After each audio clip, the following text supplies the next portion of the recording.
Oh, What do hey, you hey, mean? hey, hey, What? hey. Yeah. I wanted to, along those same lines, because you made a video about this, where Muslims all go to that book, the 100 most important people in history or something like that. Yeah, most And then most they, influential. and then the dude put Muhammad #1. And it's funny that the guy wasn't a historian. He's a Yeah, he's science. not a He's historian. yeah. He's some sort of physicist or something like that. He explained why he put Muhammad #1 because he breaks things up into categories on how influential you are in a certain category. And he said Muhammad was massively influential in both politics and in religion. And so he's massively influential in two separate areas. So he's giving him the #1 spot. Whereas if you look at Ahmed Deedat and so on and how they use this, they'll say, so here you have this man admitting that Muhammad was the greatest man who ever lived. Didn't say greatest. He says most influential, right? And if you look down on the list, he's got Hitler on there. He's got Stalin. It's basically how much how much impact you had on the world. Yeah. So you pointed out in your video that the dude's actually a white nationalist, right? The guy who wrote this, he's a racist who believes that the world needs to be broken up by race. I dug a little bit deeper, and I found one of his books on his white nationalist views. He does not have a high opinion of Muhammad, of Islam, of the Quran, or of Arabs. He says some really nasty stuff. In fact, this is a paradigm example of someone that most people would say, do not ever listen to this dude. But you take a Muslim apologist like Ahmed Deedat, and suddenly this guy is one of the greatest historians in the world, and he has claimed that Muhammad is the greatest man in history. One, dude's not a historian. Two, you would not like what this guy says, because he believes you can be completely evil and a bane to humanity and still be massively influential. Yeah, yeah.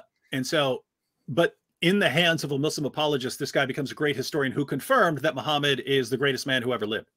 And it's a white supremacist who despises Arabs, thought Muhammad was completely evil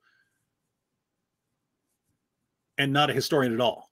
And somehow Muslims, he said something positive about Muhammad, let's spin this. But this just goes back to what we're talking about. Dawah is deception. It's always deception. And think, to this day, Muslims will quote that to me. How did this man end up as the greatest man in history, as even confirmed by Western historians? All because of this one dude.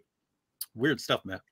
I mean, I even made a video in which I basically addressed the whole topic and clearly show how the argument is completely ridiculous, because the list is not actually about greatest men, which would be a very strange list to make. It is about influence. It doesn't say anything good about him. It uses strange logic to put Muhammad before Paul and Jesus, because it separates their influence in two, which is, in my opinion, a strange thing to do. And yeah, as you said, the list includes people that Muslims would definitely not want to look up to, at least not publicly, including people who have who massacred Muslims and brought the Islamic Empire to its knees.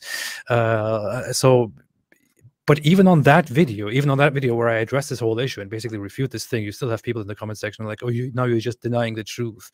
Now you're just doing this and that. And I don't know, what are you gonna explain? What are you gonna tell them? Yep.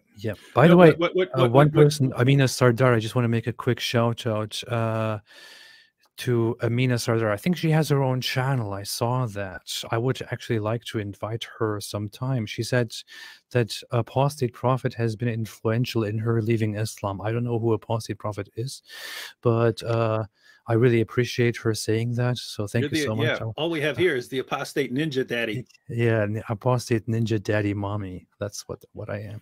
So, but I really appreciate it. Amina, thank you so much. Go ahead. What did you want to say, David? No, nothing. I forgot. Oh, good. Oh, wait. Oh, because you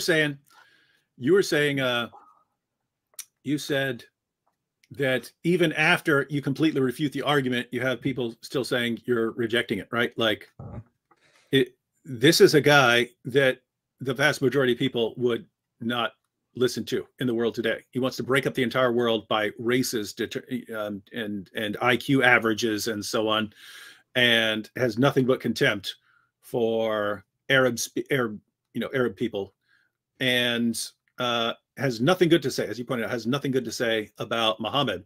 Did not say that Muhammad was great, said Muhammad is massively influential. I wouldn't disagree. Most influential, I don't think I grant that, but massively influential. But as the guy pointed out, Stalin, massively influential. Chairman Mao, massively influential. What does this have to do with these guys being good? Hitler, or Genghis Khan. Hitler, yeah.